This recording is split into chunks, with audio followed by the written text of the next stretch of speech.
हाँ जी अम्मी जी की पकता पे? हाँ बेटा दुध दे बच्चियां वास्ते। अच्छा दुध उबालते पे? हाँ जी ठीक हो गया। ते आ चाय बच्चे खा पी के स्कूल चले गए ने। ठीक अच्छा नाश्ता करके स्कूले नाश्ता वापस? करके चले गए ने। आ रात आले पुत्तो चावल ने अच्छा राती पकाया हम चावल। ठीक हो गया अम्मी जी। वालेकुम तो की हाल मेरे बहन भाई, उम्मीद करना तुम ठीक हो। सो अल्हम्दुलिल्लाह मैं ठीक ठाक हाँ। इस दिन मेरी एक छोटी जी रिक्वेस्ट है कि मेरी वीडियो लाइक किया करो और मेरे चैनल को सब्सक्राइब कर लो ताकि मेरे आने वाली वीडियो थोड़े तक बआसानी पहुंच सके। हाँ जी तो अम्मी जी चाह पका रहे हो? हाँ जी अस्सलाम वालेकुम मेरे दियां पुत्रा की हाल चाल ने। उम्मीद करनी आ तुसी ठीक हो। सो मेरे मां दियां दुआवां तुहाडे नाल। आमीन। मेरी चाह पा रहे ने कप्पां च। मैं जा रहा सब्जी लेवन भाई मिठू कोलों। भाई मिठू की दुकान तो जे दुकान तो है ता ठीक है, जे रक्शे तो है ता ठीक है। मैं उनके को सब्जी लेवन जा रहा कितना मैं पहुंचा भाई मिठू को। भाई मिठू सब्जी ला रहे हैं हाले तक। कद्दू पे ने, बताऊं ने, प्याज ने, आलू हैं, शिमला मिर्चा, करेले, तोरियां पईयां ने, टमाटर ने, धनिया ने, मिर्चा, खीरे, टिंडे हैं, मिर्चा पईयां ने। तो मैं सब्जी लै लीए। देखो टमाटर मिर्चा वसल ते दाने लाए ने। ते मैं हुण घर जा रहा। टमाटर कट्टे पे ने, मिर्चा कटियां पईयां ने, वसल पे ने, साबित मिर्चा पईयां ने, परां नाल धनिया पईयां ने।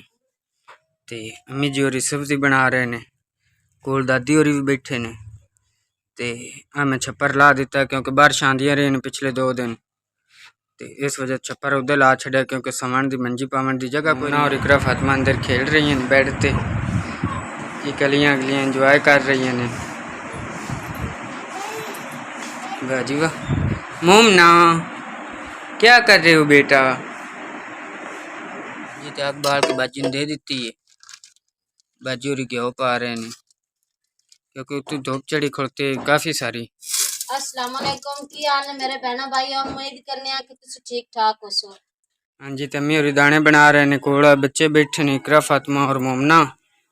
ते बाजी और सालन बना रहे ने चूल्हे ते।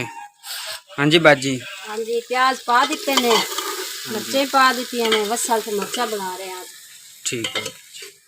हाँ जी तो हम बाजी और टमाटर पा रहे हैं। हाँ जी जी सालन तैयार हो गया? हाँ जी तैयार हो गया। मैं थल्ले लाऊं। ठीक हो गया। अम्मी जी और तबीयत खराब रहती ना अक्सर, इस वजह तो बाजी और क्या कहीदा भी तू इत्थे रह के कोई रोटी सालन का तो कर ही दिता कर। मुड़ एक तो धुप झाड़ आती चूल्हे ते, दूजा मुड़ अम्मी जी और तो रोटी सालन पकता नहीं लेबर वास्ते भी। ते इस वजह तो बाजी और घर ही रखे हुए भी चल रोटी सालन तो पिछू पका के लेबर तक तो पड़ा ही रखती। हाँ जी तो बाजी और रोटी पका रहे हैं। हाँ जी रोटी बना रहे हैं, लेबर वाले रोटी भेजनी है। आज थोड़ी सी लेट हो गई है। ठीक हो गया अल्लाह खैर करसी। ते नाल दादी होरी बैठे ने चूल्हे ते परेशान हालत च। ते अम्मी होरी दाने बना रहे ने, नाल चाचू होरी भी आ गए ने। वेखो चाचू होरी भी हेल्प कर रहे ने अम्मी दी दाने बनाने च। हाँ जी ते अम्मी होरा अल्लाह किता दाने बना लेने।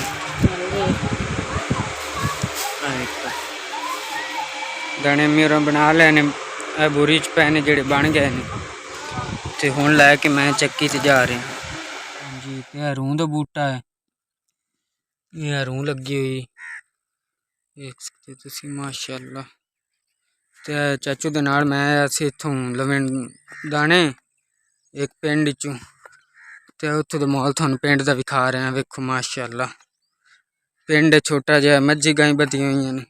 हाँ जी ते उन्हां दे घर जदों असां दाने लैने ने उन्हां दी बच्छी बधी हुई धुप ते। पैरां किकरियां खड़ोते ने, पहाड़ी किकरियां दी छां वेखो माशाअल्लाह। ते माल दूआ ही बद्धा खड़ोता है। शतूत है, शतूत दे थल्ले नहर वहंदी पई। नहर दे उत्ते जी दरखत वेखो, दरखत दे उत्ते मैं खड़ा। दरखत वेखो माशाअल्लाह केड़ा है जी। ते दरखत जी पुली दे तौर ते इस्तेमाल किया जाता है जी। वेखो मैं लंघ गया इस पुली तो। ते हुण मैं जा रहा वापस। ਤੇ ਮਾਮੂ ਦੀ ਫੱਟੀ ਲੈਣ ਮਾਮੂ ਜੀ ਕੇ ਵਾਸਤੇ ਲੈਣ ਦੀ ਨੇ ਮਸਜਿਦ ਵਾਸਤੇ ਲਿਆਂਦੀ ਬੱਚਿਆਂ ਦੇ ਪੜ੍ਹਨ ਵਾਸਤੇ। अच्छा मस्जिद च देवन वास्ते ठीक हो गया जी माशाअल्लाह फट्टी बना के लाया है बई ये मस्जिद जिसा नेकी का काम है बच्चे कुरान शरीफ पढ़ सने दे उत्ते बह के ते सवाब मिल सी मैं कि ठीक हो गया चंगी गल है भाई मस्जिद च देना चाहिए।